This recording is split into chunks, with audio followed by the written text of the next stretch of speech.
Hi everyone, this is Scott Dudley from Funnel Fella Radio, and today my special guest is Belle Niba, who's based in Los Angeles. She's the Executive Director at Ubora Marketing, which is a forward-looking, results-driven digital marketing enterprise focused on connecting, engaging, and converting the most viable customers for their clients. Welcome to the show, Belle. Are you ready to rock and roll? Yes, I am. Thanks for having me, Scott. Awesome. Excellent. All right, let's get into it. So we'll start off with your background and how you first got into marketing initially. Yes, so I studied business. I have a master's in business administration, but my background is in systems and process design. However, what I found, and I've been doing that, I've worked for different Fortune 500 companies doing that. However, I've not ever really gotten the kind of fulfillment you get when you work with small businesses, because you get, as well in the big enterprise, you get results. I've managed teams and done all that fun and exciting stuff. It's different when you deal with small businesses. And so my heart was drawn into marketing because one thing I observed, even for small businesses, I used to coach businesses on optimizing their systems and processes, but I was finding that they were very challenged with piecing together something that would support their business with lead generation. So they would come to me for one thing, or even when they came to say, okay, marketing, then I realized the systems are missing, or I want the system and they don't have a good setup for generating leads. And so I really enjoy supporting small businesses in this regard. So I kind of launched up this little marketing company because I've been seeing many clients that come, they want this one little thing and then they need this other thing. And I just wanted to be able to support their businesses in this way. Okay, excellent. All right, so let's talk a little bit about Ubora Marketing and what you're doing at the moment and the services that you provide with that. Yes, so obviously when we say marketing, that is such a broad area. I mean, there's so much, and in the digital space, that list keeps growing. And so what we most of the clients we serve currently are clients that are leveraging Facebook and Instagram. So while we have Okay. clients that do other things, we are very focused on the Facebook and Instagram platforms. We help clients to develop an inbound marketing strategy, and the key for us is executing that for them. Many of our clients, they don't want to become marketers. They don't want us to teach them how to do this stuff. Okay. Yeah. They just want to focus on their business. So Yeah. we become that extension of them, like a their Yeah. marketing department of sorts. And then the other service that we provide is operations as a systems process design. So many of our clients also come in where they don't have the foundational systems to run an efficient business operation. So they could come in and say, okay, I want leads. Then you find out, okay, they don't even have a CRM, and they don't have Yeah. the key things that make for an efficient business operation. And so we have another set of clients that we do that for them. We set up their processes, the foundational processes for them to run their operation. Okay, nice. All right, so including yourself, how many team members do you have? Well, we have I think we have about 11. Yeah, actually, we're 11. We're 11 team members that work in our small little operation. Okay, are they all US based or sort of around the world or? Oh no, they're around the world. I have people from Zimbabwe, I have Kenya, I have the Philippines. Oh, okay. And Yeah. the 11 are the ones that, work consistently on different things. I have another team that does things now and then. So if you add that, we're more like 20, but Oh, they're in okay. different Yeah. parts of the world. Pretty large team then. So are you just basically sort of managing the clients, or are you doing any of the marketing yourself or? I do the marketing, I do strategy. They execute on the strategy, but right now I am the one doing the strategy. At some point, we'll bring somebody on for that. I also manage the relationships with the clients. Okay, cool. All right, so talking about clients, who's your ideal customer niche or target market, like the perfect person that is one of your clients? Can you describe that? Oh, yes. So the perfect person that's our client is typically a business that they're more clear about who their target market is. They are already generating revenue for their business, but they're still operating in a very one solopreneur type of environment, and they're overwhelmed. Okay. They love what they do. They're overwhelmed. They do not want to become marketers or anything like that. They want to have a business that will be efficient, a business they can also take time away from, come back to, but a business that allows them to do the things that they do best. Those are typically the people I've seen that. So we've been heavy in the real estate industry, although those are not the only clients that we Okay. serve. Yep. But a lot of coaches and consultants as well. And now we're having bloggers too. So it's a nice mix, but mostly service-based entrepreneurs. Okay. The real estate industry would be pretty competitive, wouldn't it? There'd be obviously lots of real estate agents. Oh, yes. The kinds of people in the real estate industry that we've worked with are more in the investor side of things. Oh, I see. It's Yeah. mostly investors, not, although we've had some brokers and realtors, Yeah. which I typically don't even look at who is in. I just look at what can we do, because everybody does things a little differently. Yeah, fair enough. Okay. So just getting back to the services you provide, does it sort of also include traffic and optimization? Is it the full package? So typically we don't jump into SEO now, or some of what we do does support traffic generation with our inbound marketing strategy. But I know, and I jump into SEO because a lot of people, when they hear traffic, they start talking SEO. So I go there too. But yes, we do. Our inbound strategies are very focused on tangible CTAs, tangible calls to action, whether we're pushing an event, building an email list. And sometimes it's intended to generate traffic for a site, but not just traffic for traffic's sake. So it's very clearly intent based. But as far as SEO is concerned, that kind of tactic, we don't offer that directly to our clients. I do have a media business where we go full-blown SEO on that business, but it's not a service that right now we're offering to clients. What about pay-per-click advertising like Google ads and Facebook ads? So we've run some campaigns, but not that we can't, but we're focused on Facebook and Instagram. My key thing was specializing. Yes. Yeah. Okay. Yeah, that's a good point. All right. So tell us about one of your most successful marketing campaigns and why you believe that it performed so well without actually naming the client. Yeah, so one of my most successful campaigns was actually an organic campaign that I worked with a client on. It's the same tactic that I use to test out my lead magnets. And what I loved was we put together a lead magnet. The client wasn't sure what direction that they wanted to go. They didn't have any lead magnet at the time. They didn't even have an email list. And so we identified what their core offer was, and we came up with a little business model for them. And so, because I believe in testing everything, I know a lot of people promise the sky and the stars and the heavens. I don't do that. I believe we test, we learn, we improve. We test, we learn, we improve. So that's been the approach.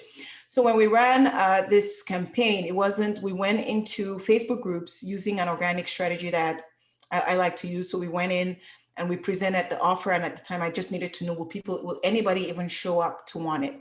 Yeah. When we did that, over 1,500 people opted to get the lead magnet. Excellent. And at the time, I didn't even present them the link because we were still building the lead magnet. And then I came now and said, okay, here's the link if you want it, from the 1,500 people that said, okay, yes, we want it. And that was like within a day. So it was really incredible. We had about a 50% opt-in that actually opted in. So just like that, in less than a week, she had over 750 people in her list that we were able to convert to some good paying clients and revenue for her business.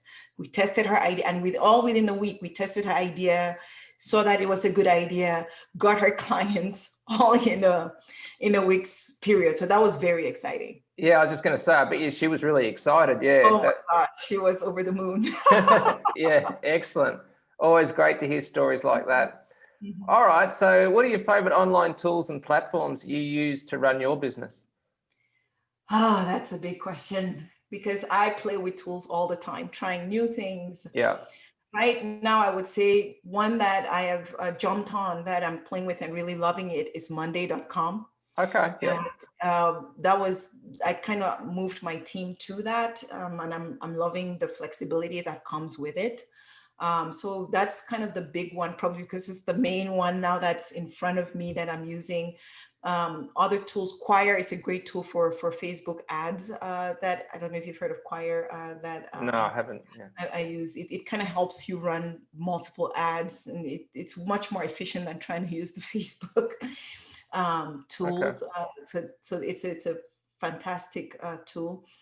So let's see. For oh my goodness, I have many tools, but I'm just careful because I don't know if they're my favorites. I like them, but I don't know. I mean, Trello at one point was okay. Then I hate it now. Well, not hate it, but I don't think it's as scalable as I thought it should be. So I'm not That's gonna. more of an old school sort of one. I still Yeah, use it, but yeah, there's other ones that are a bit more advanced now. Yeah. yeah. Trello, they need to really expand on how Yeah. Fair point. Yeah. they handle that. It wasn't for CRMs. There's a cute little CRM that I actually use. I used to use HubSpot, which I really like. HubSpot has a lot of things, but HubSpot can get quite pricey very quickly. And Okay. because of my clients, I always, one little thing that I always do is I test everything on me first. So Okay. it's hard for me to use a technique or a tool on a client of mine or recommend something that I haven't tried in my own business. Yeah. Yeah. Yeah. So I tested. So because of that, I end up using different tools. I love Active Campaign for emails, Yeah. but a couple of tools that, so Active Campaign is great when you're doing robust, workflows and automations. It's amazing. But if you don't need all of that stuff, Flowdesk was one that I discovered this year. It's very affordable.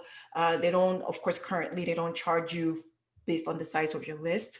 So for one of my personal owned businesses, I actually have us on Flowdesk, even though we also use Active Campaign for one of my others.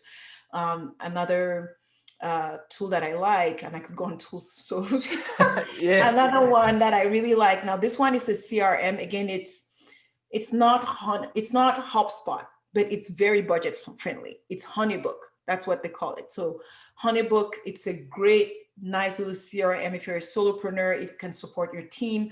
It has all the bones of a really good CRM. It has little things. You can do your contracts and proposals all within it and send it. So it has many nice features for someone that needs something that can get them going, but not as expensive or advanced as HubSpot.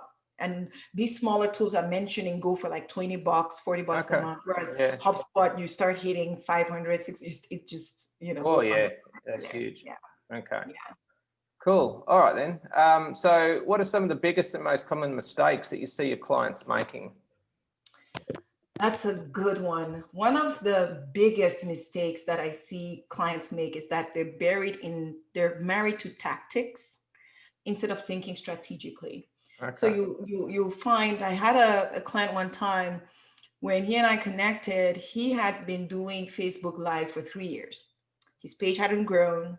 He wasn't getting anything out of it for 3 years, every single day. Facebook Live is a tactic. It's not a strategy. So even getting them to shift from, let's first do an integrated strategy, then we'll identify the right tactics to get you to where you want to go, was a shift for them, because they were just they jump on whatever the hype is without being clear on why. At any one time, people will hype something that works, but what people don't realize is you actually have to look at your more integrated strategy and say, is this the right thing for me to be doing right now?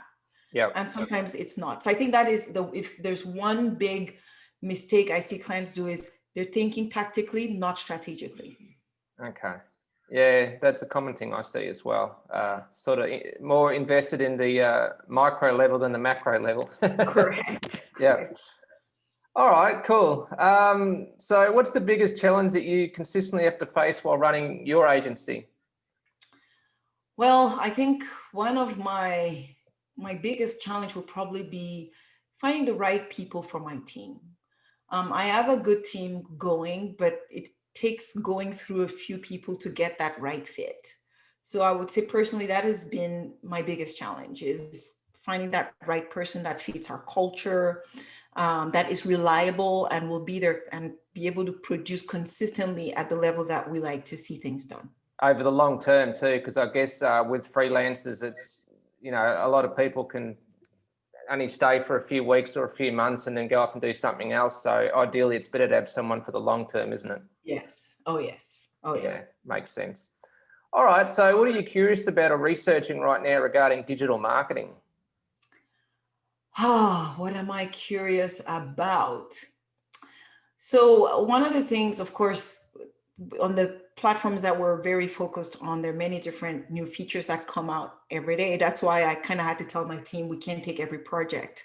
Let's just be good at, but well, we can do all these things. Yes, we can. I don't want to figure out TikTok. I don't want to figure out, not that we can't, but it would get overwhelming very fast. Yeah. Facebook has rolled out paid events.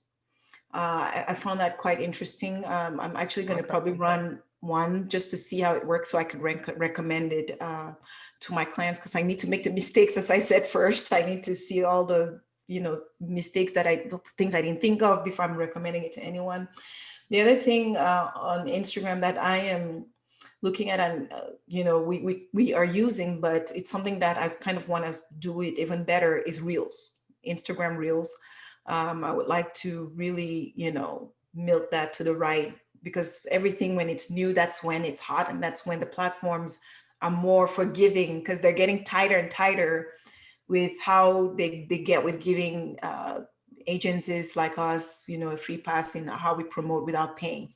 So they're pushing us to pay to play on almost everything. So these new features really encourage that, you know, that they will give you some more, I would say, free juice before they start tightening things up. So those are, of course, I have, you know, other interests. Some are broader. Predictive analytics is not new, but it's something that interests me immensely. I'm big into business intelligence, things like DataBox, on how to build more intelligent KPIs for my clients. So there are things like that fascinate me, that I'm into. Okay. Yeah, I'm interested in that sort of stuff as well. So yeah, cool. All right. So who are your marketing idols or the biggest influences on your career? That is a really big question. Let's see, marketing idols. I don't know that it's one thing in one person. It's a piece of Seth Godin is a good, someone I enjoy following. I like Neil Patel. Oh yeah, yep. He's amazing. I like, oh my gosh, what's my guy's name? How can I forget him? Oh boy, his name is like, oh my God, the wine guy that is Gary Vaynerchuk. Gary Vee. Yeah. Oh my gosh, it would be unforgivable for me to not remember his name. Gary Vee is I like him not only for marketing, for his rah-rah, no nonsense. He's a big one. And then this guy from I'm horrible with names, as you could tell. The Backlinko guy. I'm not sure who that is. If you haven't heard of Backlinko is one of the most amazing SEO blogs. Okay. Yeah. Yeah, and he is one to reckon with when it comes to SEO strategies. Of course, there are others in the playing field, but he is really I love the way he presents his content, his training. It aligns with how I like to do things, meaning lots of value. You don't oversell, you give people what they need when they need it. He's mastered that. So I think at the top of my mind, those would be, so it's Backlinko, Neil Patel, Seth Godin, Gary Vee, of course. Those are top on my list. Excellent. Amy Porterfield, she's yep, I've heard of her. Yeah, nice. All right, so just to wrap up, where can people go to find out more about your services and or your products? Oh yes, so to find out more, you can go to Ubora, Ubora, ubораmarketing.com. Ubora is a Swahili word for excellence. It's one of our core values. So okay. Yep. Yes, that's what that means. So again, it's ubораmarketing.com. Cool. All right then, thanks for being on the show, Belle. I appreciate your time. Thank you, Scott. Okay, then take care. Bye.